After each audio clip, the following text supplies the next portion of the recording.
Assalamualaikum warahmatullahi wabarakatuh. Ketemu lagi sama Kang Aye dalam program ini yang baru ya, dan edisi perdana teman-teman, dalam program ngobrol bareng tokoh inspiratif. Ngobatin ya. Jadi Bukan ini, obesitas itu ya. Saya hampir tersinggung tuh kalau program obesitas. jadi ini program baru selain program obesitas. Jadi kita akan ngobrol tentang bagaimana perjalanan karir. Jadi ngobatin tokoh-tokoh. obesitas. Ngobatin obesitas. Nanti program berikutnya langsing. Setelah obesitasnya turun, Nama program ngobatin obesitas. Satu lagi nanti sudah langsung. sudah langsing. Siap. Malam ini teman-teman, kita akan berbincang-bincang dengan tokoh inspiratif yang sangat luar biasa. Ini tamu istimewa kita, yaitu Bapak Dr. Daniel Anzar Bang dong, Simanjuntak. Bapak tua. Lebih tua lo dong. Lebih tua si adik di masa saya. Iya, Bang Daniel Anzar Simanjuntak. Assalamualaikum Bang. Waalaikumsalam, Kang Ade. Makasih ini Bang sudah meluangkan waktu di tengah kesibukan Bang Daniel sebagai juru bicara Menteri Pertahanan Republik Indonesia yang sangat luar biasa ini memberikan informasi pada masyarakat tentunya. Nah ini teman-teman, hari ini kita akan berbincang dengan Bang Daniel bagaimana tentang perjalanan karir Bang Daniel, juga kesibukan beliau saat jadi aktivis di masa remaja bahkan ya. Karena saya kenal Bang Daniel ini, saya masih SMA, Bang Daniel udah jadi ketua IRM, ketua PDIRM. IRM Kota Tangerang. Kota Tangerang. Jadi sertifikat saya ini tanda tangannya Bang Daniel semua. Waktu itu kenalan pertama itu cuma ngeliat, ya Allah, kok ketua PDIRM kayak begini amat gitu. Tapi pertama saya mendengar Bang Daniel sambutan atau speech atau dalam pidato itu waktu acara kegiatan di Ahmad Dahlan. Kayak kebetulan di UMJ Bang, ada kegiatan di Ahmad Dahlan. Nah di situ Bang Daniel memberikan sambutan dan luar biasa. Jadi baru di situ saya ngerasa bergetar kayak gitu. Nah ini Bang Daniel. Kacamata berembun ya. Kacamatanya berembun. Berembun ya. Gitu Bang. Bagi Bang Daniel nih, makna organisasi seneng amat nih Bang, dari remaja sudah mulai aktif di berbagai organisasi. Makna organisasi sendiri buat Bang Daniel apa sih Bang? Jadi ya seperti apa? Seperti surat Ali Imran 104 itu ya. Iya. Wal takum minkum ummati yad'una ilal khair wa ya'muruna bil ma'ruf wa yanhauna 'anil munkar wa ulaika humul muflihun. Jadi sebenarnya ya kita memang disuruh berhimpun ya. Ini berembun ya. Jadi kita memang disuruh berhimpun. Kita disuruh untuk berkolaborasi. Kenapa? Karena pada prinsipnya kan kita makhluk sosial ya, homo socius. Jadi ketika kita berhimpun, ketika kita berkumpul, secara otomatis kita banyak belajar. Sebenarnya ketika berorganisasi kita sedang belajar untuk melakukan komunikasi, interaksi, untuk menjadi manusia yang utuh gitu. Jadi justru memang cara berhimpun itu kan pada prinsipnya memang naturalnya orang manusia ya. Nah dengan cara berhimpun itulah kemudian kita bisa melakukan aktivitas secara berjamaah, secara bersama-sama dan sebagainya. Jadi itu hal yang ideal yang saya pahami. Tapi kenapa kemudian saya berorganisasi? Sederhana sebenarnya, hobi. Jadi karena kita senang berkawan, senang kalau anak sekarang itu nongkrong, kemudian kumpul-kumpul, berkegiatan bersama. Akhirnya ya sejak SMP bahkan sejak SMP ya sudah aktif ya. Dulu di Pramuka, Hizbul Waton kalau di Muhammadiyah. Jadi di Hizbul Waton, kemudian SMA saya aktif di Ikatan Remaja Muhammadiyah ya. Saya mulai dari ranting tuh Kang Ade, dari ranting SMA dulu. Kalau di Muhammadiyah enggak ada OSIS. Kami ganti jadinya IRM, Ikatan Remaja Muhammadiyah. Sekarang namanya IPM, Ikatan Pelajar Muhammadiyah. Nah, mulai dari ketua ranting sampai dengan ketua daerah Kota Tangerang yang Kang Ade dulu pernah ikut pelatihannya. Nah, dari situ ya terus IRM saya sampai daerah, sampai wilayah Banten. Memang pengkaderan saya itu secara organisatoris dihabiskan di Banten. Jadi mulai dari Ranting Sudimara Barat di Ciledug begitu ya, sampai dengan Ciledug, sampai dengan daerah Kota Tangerang sampai Banten. Kemudian Pemuda Muhammadiyah juga begitu, saya aktif di Ranting Pemuda Muhammadiyah Ciledug, Sudimara Barat juga, kemudian sampai cabang Ciledug, daerah Kota Tangerang, wilayah Banten, sampai ketua umum pimpinan pusat. Jadi memang saya berorganisasi dari tingkat bawah sampai dengan akhir. Dan saya merasa justru organisasi ini seperti sekolah. Sekolah inilah yang mengguiden kita untuk mampu bersosialisasi, kemudian belajar banyak hal-hal yang tidak mungkin kita dapat di sekolah secara formal begitu. Nah, selain hobi berorganisasi nih, kita juga tahu bahwa Bang Daniel nih seneng banget sih sekolah gitu. S1 lanjut langsung S2. Dan mungkin kemarin juga S3-nya paling muda nih, Bang. Jadi dokter termuda saya kira. Nah, ini arti pendidikan buat Bang Daniel itu apa sih, Bang? Jadi gini, karena kebetulan saya lahir dari bapak yang orang Batak ya. Ibu keturunan Aceh, tapi kemudian tinggal di Medan dan seterusnya.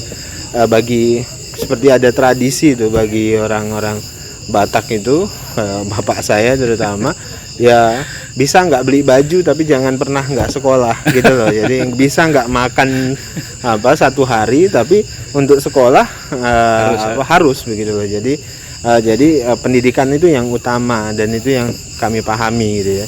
Nggak ada juga ada ini. Betul. Jadi nggak mungkin kita milih beli motor misalnya, tapi kemudian mengabaikan pendidikan. Ya, ibaratnya itu nggak makan satu hari juga nggak apa-apa, yang penting bisa sekolah. Nah tapi kan kondisi waktu itu, kondisi ekonomi waktu kita di Tangerang juga kan sulit ya. Saya kalau ingat saya tukang parkir di Medica Lestari Ciledug. Itu kalau ini teman-teman yang dengerin di sini ini mudah-mudahan ada yang ingat. Saya di Medica Lestari itu depan Polsek, SMA saya parkir di situ, Kang Ade. Berapa lama tuh? Lama sekali, dari kelas 1 SMA sampai kuliah. Waduh. Sampai kuliah semester 1 lah. Semester 2 saya udah bikin toko obat. Semester 5 saya nikah. Jadi di situ lama saya. Itu teman-teman di situ, pedagang di situ pasti hafal saya, karena kami hampir 4 tahun saya parkir di situ, berdagang rokok juga di situ waktu hasil penghasilan ditabung atau buat makan, buat hari-hari, buat hari-hari, buat apa. Waktu itu ibu saya, bapak saya masih di sini kan. Sempat tahun 99 keluarga saya kembali ke Medan, kembali hidup di sana, tinggal di sana. Saya tinggal sendiri di Tangerang. Sendiri di Tangerang, lanjut sekolah, lanjut kuliah. Bahkan waktu itu kuliah nggak bisa, saya sempat nganggur 1 tahun karena nggak punya dana. Waktu SMA juga, waktu masuk SMA saya pindah dari Sibolga, mau masuk SMA gitu ya, itu kesulitan cari sekolah. Kenapa? Waktu itu mau daftar di Semanik gitu, SMA Negeri 1 di Ciledug. Ini nggak tahu sekarang SMA Negeri berapa? 3 sekarang. 3 ya, itu SMA Negeri 1. Saya pengen daftar ke situ, tapi nggak punya duit pendaftaran. Waktu itu lumayan, ada uang sepatu segala waktu itu, nggak sanggup. Akhirnya orang tua bingung kan. Akhirnya sudah ada om saya direktur di rumah sakit. Nah itu tadi yang ada tadi Kang Ade ketemu Pak Gusri. Nah, Pak Gusri itu tadi, mana Pak Gusri? Pak Gusri, mana Pak Gusri? Kita panggil dulu Pak Gusri. Direktur rumah sakit. Pak Gusri, Pak Gusri sini, Pak Gusri, Pak Hendi. Nah, jadi yang kita ini acaranya lagi seru nih. Saya ada aktornya langsung soalnya. Jadi kita panggilkan aktornya ya. Bukan katanya ini saya panggilin aktornya ya. Supaya teman-teman YouTuber. Nih ya Pak Gusri nih Pak Gusri udah ambil tempat di sini. Nah, beliau ini adiknya bapak saya. Adiknya bapak saya. Kebetulan kita sedang bicara itu ya. Beliau ada di sini kebetulan. Jadi beliau ini adik bapak saya. Beliau pelaku sejarah. Saya bingung mau sekolah di mana. Nah, akhirnya beliau ajak saya. Ajak naik motor Astrea. Nah, cerita Pak, dibawa naik Astrea. Itu beliau yang bawa saya ke sekolah Muhammadiyah. Nah, gimana Pak? Astrea itu juga saya sewa 6.000 di sana. Bukan punya sendiri. Bukan, Ya, bukan. sih. Jadi Akhirnya gimana kita cerita mau dulu? putih. Ha-ha. Ya kan daripada anak ini nggak sekolah, kita bawa juga ke sekolah-sekolah apa. Kita juga duitnya pas-pasan. Dan salah satunya yang penting sekolah dulu lah. Sekolah dulu kebetulan Muhammadiyah. Iya. Muhammadiyah itu kan lebih cenderung ada sosialnya. Berarti malah beliau Muhammadiyah. Gratis, berarti. Gratis. Nah, kebetulan kakek saya juga, bapak saya itu ikut juga berjuang di sekolah Muhammadiyah itu, sekolah Abdul Khair ya. Iya. Itu. Ya, jadi beliau tuh yang daftarin. Ini jadi tukang parkir nih masuknya. Pak, jadi beliau direktur rumah sakit itu, betul waktu itu ketua FKPPI. Oh, iya, Gagah iya, kan iya. waktu itu ketua FKPPI, siapa yang berani kan? Yang orde baru loh itu, nggak ada yang berani. Sama Bang Ebron Nah, ya. yang ngasih saya parkir di sini, di situ beliau. Gitu loh, beliau lah yang kasih parkir di situ kan. Nah, ya orang tahu ya keponakannya Gusri, Gusri, kita parkir aja situ, saya, adik saya, ya dari situlah kita dapat duit. Jadi Medika Lestari itu. iya, beliau direktur Medika Lestari kan. Udah, saya sekolah di di Muhammadiyah gratis tuh 3 tahun. 3 tahun. Nah, makanya saya selalu bilang, itu saya sampaikan ketika waktu promosi doktor saya. Saya bilang Muhammadiyah itu bukan sekedar bagi saya organisasi, tapi Muhammadiyah itu bagi saya secara personal, secara pribadi dia seperti memberikan harapan ketika orang nggak punya harapan. Iya. Jadi saya berharap organisasi Muhammadiyah ini, kebetulan pas kita ngerekam ini Muhammadiyah lagi milad 108 tahun. Selamat Jadi ulang lagi tahun milad ini. 108 tahun. Nah, saya berharap anak-anak seperti saya itu banyak dibantu Muhammadiyah pasti. Jadi kami bukan sekedar tertarik dengan organisasi ini, tapi juga punya ikatan batin. Bayangkan loh, Kang Ade, orang yang paling miskin, orang yang paling susah itu sebenarnya bukan orang yang nggak punya harta, tapi orang yang kehilangan harapan. Kehilangan harapan. Nah, pada saat itu harapan kita udah nggak ada nih. Hopeless. Oh, hopeless nih, nggak bisa sekolah nih. Datang Pak Gusri, dibawanya lah ke Muhammadiyah. Muhammadiyah nampung. Artinya Pak, kita harapan. Jadi saya seperti hidup kembali ada harapan itu. Makanya saya bilang, saya mau diapa-apain juga, ya saya nggak bisa ngomong apa-apa. Bagi saya Muhammadiyah itu sejak dulu memberikan harapan kepada saya untuk capai cita-cita saya, gitu loh. Makanya hutang hutang sejarah, hutang kehidupan saya selain tentu kepada bangsa ini, tentu juga kepada Muhammadiyah, kira-kira begitu. Luar biasa, ini melekat banget ini. Iya. Sekalian nih Om Gusri nih. Wow, jadi dua dong itu tamunya. Wah, dapat 2. Om, buat Om nih, anak yang dulu luntang lantung, sekarang jadi juru bicara Menteri Pertahanan. Apa pendapat Om Gusri ini? Kita satu, makanya itu tadi anak itu dia kan punya potensi itu kan bisa nggak keluar kalau nggak dia melalui pendidikan. Ya. Kebetulan kami sama-sama keluarga besar Muhammadiyah yang menurut kebodohan, kemiskinan, keterbelakangan nggak ada cerita melalui pendidikan. Ya. Apapun itu, jadi ya saya rasa wajar sih. Beliau juga sampai ke situ nggak mudah juga. Iya, saya sampai salah satu ada yang bilang, Pak Gusti, tolong dong Danielnya agak pelan sedikit gitu. Saya bilang, dia sekolahnya lebih tinggi dari saya. Biarin dia membangun sejarah hidupnya sendiri. Setiap orang kan membangun sejarah hidupnya. Ya kan, apa kata Khalil Gibran kan. Ya kan, orang selama dia di track yang benar, kalau dia track yang benar kita support dari belakang. Ya kan, biarkan kalau bicara, dia banyak kan dapat ancaman dari kiri kanan. Kebetulan juga networking, saya juga aktivis kan. Kalau yang bilang itu Gus kasih tahu dan nggak bisa saya bilang. Masa orang di sekolahin masih dikasih tahu sih. Tapi tracknya benar. Kalau tracknya benar ya kita dukung lah. Siap.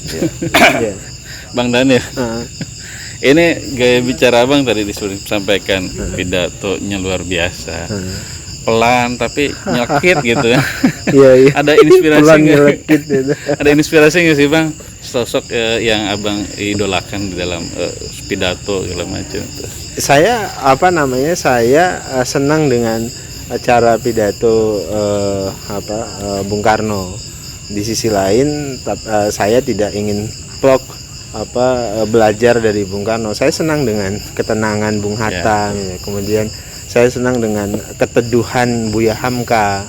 saya tenang dengan keluasan dan keteduhan Pak Natsir. Nah, saya belajar dari semua itu. Dielaborasi jadi dielaborasi kan. Jadi saya ngelihat kayak Buya Hamka itu kan teduh, enak gitu, dan kemudian tapi saya juga senang dengan kelucuan ala-ala Pak A.R. Fahrudin gitu. Jadi kuncinya menurut saya kombinasi banyak tokoh-tokoh itu belajar. Tentu kan dalam bicara, dalam orasi ada intonasi, ada saat dimana kita harus melakukan penekanan untuk menyampaikan pesan kepada publik, ada saatnya kita menyampaikan dengan sikap-sikap reflektif dan sebagainya. Jadi saya belajar secara otodidak saja dari semua proses kehidupan berorganisasi. Itu nggak bisa dipelajari dengan mudah loh, dia butuh proses yang panjang. Tadi di pertanyaan awal Kang Ade ini tentang jalan panjang berorganisasi, bersosial, berinteraksi dengan banyak orang, itulah yang akhirnya membentuk kita gitu. Ya. Ini karya-karyanya juga luar biasa nih. Terakhir saya baca tentang menggembirakan puasa. Iya. Nih. Saya punya 8 buku. 8 buku. Nah, ini akan terus nih Bang ya buat karya-karya seperti itu. Dan bagi Bang Daniel ya kan sekarang banyak udah dunianya udah digital, udah online. Makna nggak bikin vlog aja gitu, bikin blog, bikin nulisnya di itu terus diupload kayak begini gitu. Jadi ada bahasa kebijakannya itu ada trade off dari internet itu. Salah sosial media lah terutama. Tradisi literasi terkubur. Kan sekarang kita berisik sekali di sosial media, tapi sedikit yang paham substansi. Jadi berisik tanpa makna, seringkali begitu. Bahkan kan di sosial media kita setara semuanya. Jadi yang nggak baca dengan baca sama gitu loh. Yang nggak baca bisa maki-maki dan tiba-tiba bisa nyalah-nyalahin gitu loh. Jadi orang yang udah sekolah dan baca buku banyak-banyak juga bisa habis dibully oleh netizen yang nggak sekolah misalnya, yang nggak pernah baca. Kenapa? Pokoknya mereka keroyokan, mereka berisik gitu. Jadi yang ada itu kan kebisingan tapi sedikitnya penuh makna. Nah, kenapa begitu? Karena tradisi literasinya terkubur.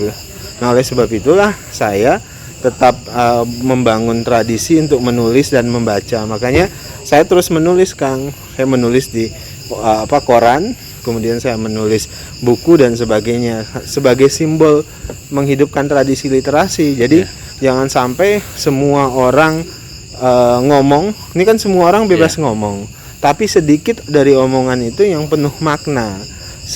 Artinya kalau dalam bahasa orang Medan nih, orang Melayu, jadi kita bisa bikin level level diskusi.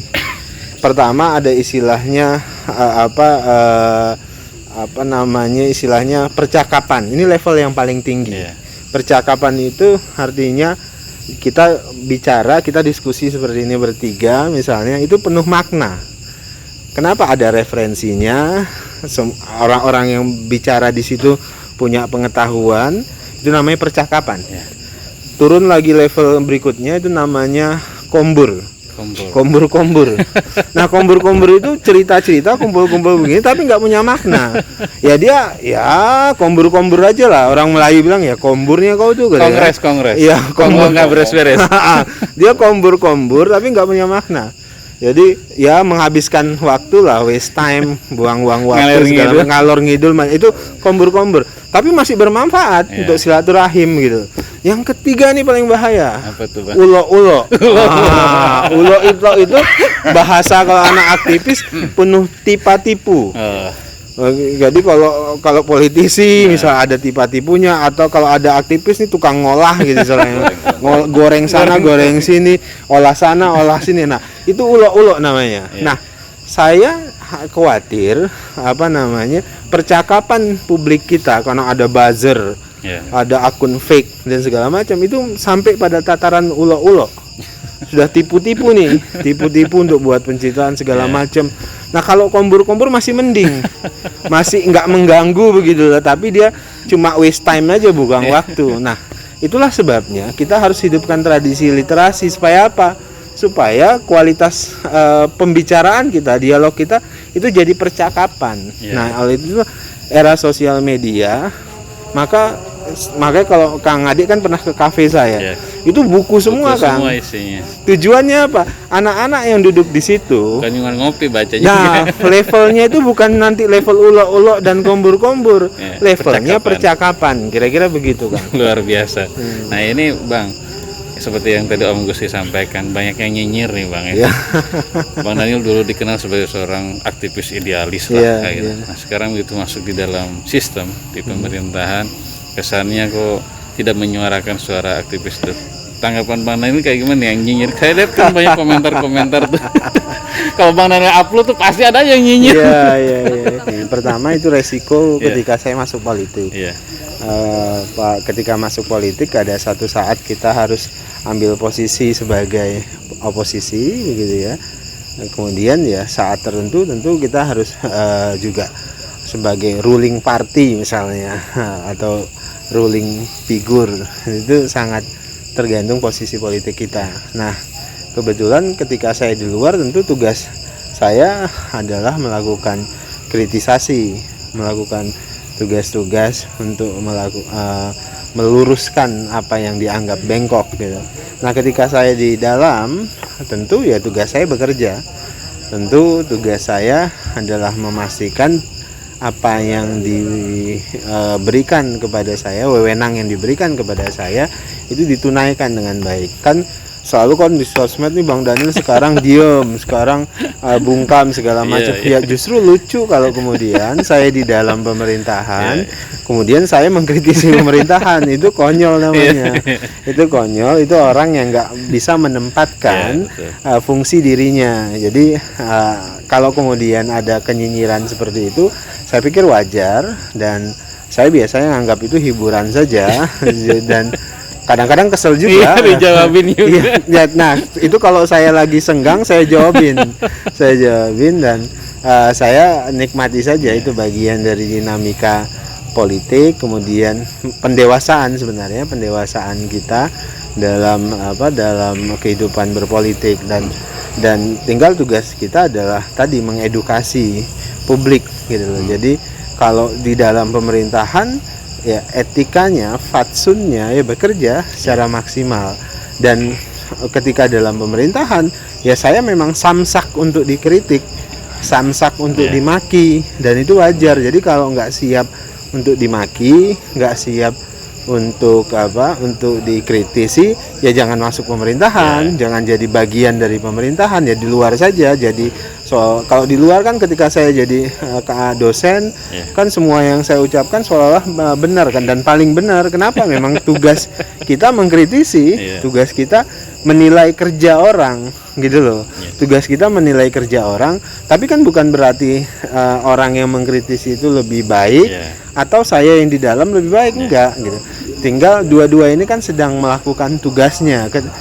Kalau saya di luar saya nggak kritis, nah itu masalah menurut saya. Jadi yang harus dipertanyakan, kalau Anda di luar, misalnya saya ketika saya jadi ketua umum pimpinan pusat pemuda Muhammadiyah atau akademisi Universitas Sultan Ageng Jerai, saya nggak kritis, itu masalah.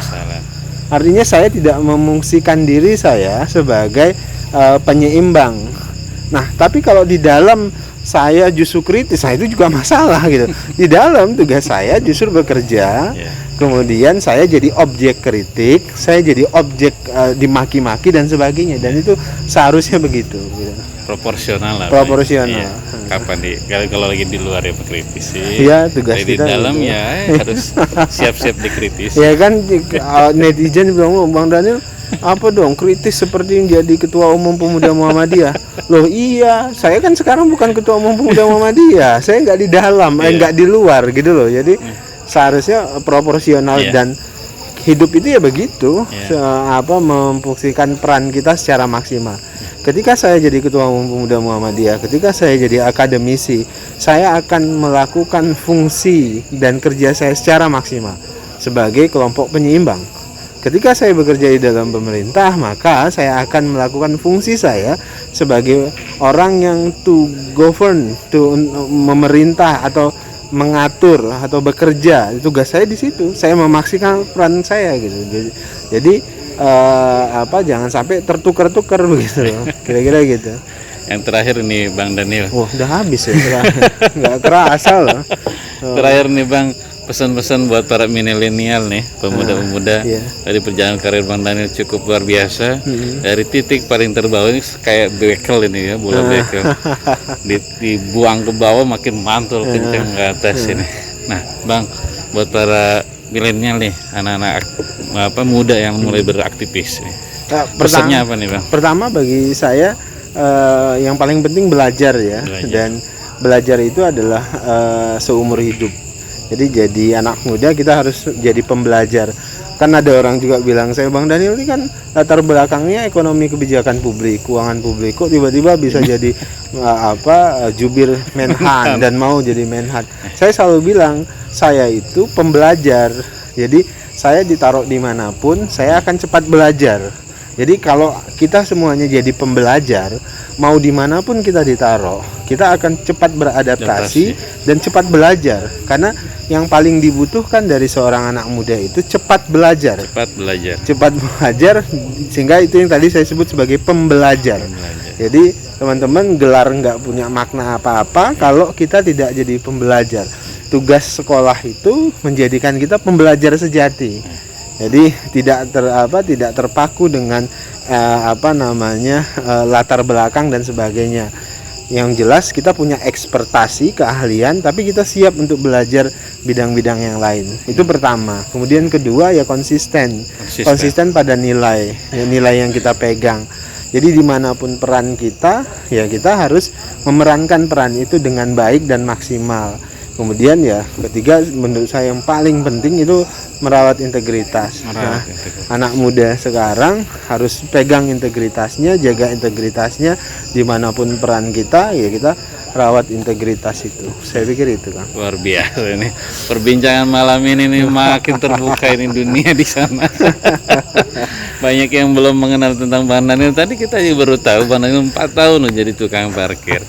Jadi pernah jadi tukang parkir, pernah jadi pemikir, dan sekarang jadi jubir. Perjalanan jukir dan jadi jubir. Jukir, juru parkir ya. Luar biasa. Terima kasih banyak. Sama-sama Kang Ade. Sudah Sukses juga. Waktu. Kang Ade ini anak hebat.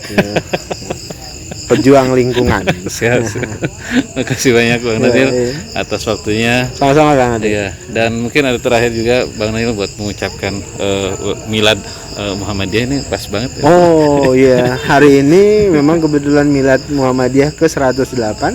Saya tentu berharap Muhammadiyah terus menjadi organisasi yang bisa memberikan harapan kepada seluruh anak bangsa dan terus merawat Islam yang berkemajuan. Terima kasih. Terima kasih Bang Daniel. Assalamualaikum. Waalaikumsalam Kang Ade. Sampai jumpa lagi di program yang baru nih ya. Ngobatin Kang Ade. Ngobatin yang obesitas. Ngobrol bareng tokoh inspiratif di episode berikutnya. Assalamualaikum warahmatullahi wabarakatuh. Waalaikumsalam.